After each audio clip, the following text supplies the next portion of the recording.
Hello guys, I hope you're all doing great.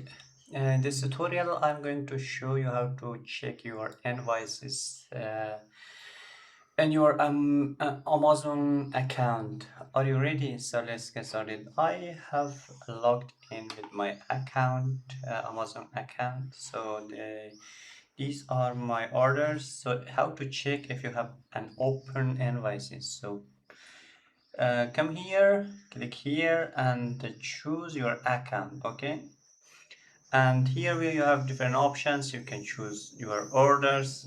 To see your orders here, you can edit, remove or set default orders and so on. But here you can also see your payment, your invoices. Click here. Once you clicked here, so you click view your monthly invoices. Click here. As you can see, I have paid my invoices from January, March, July, September, and December. I have only one open invoice, as you can see here.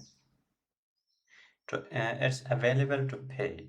So if you want to pay, just click here, and yeah, here you will find the account which you want to pay in. As you can see here, that's it. I hope you will like it. If you have any question, just drop them in the comment section. See you in the next video.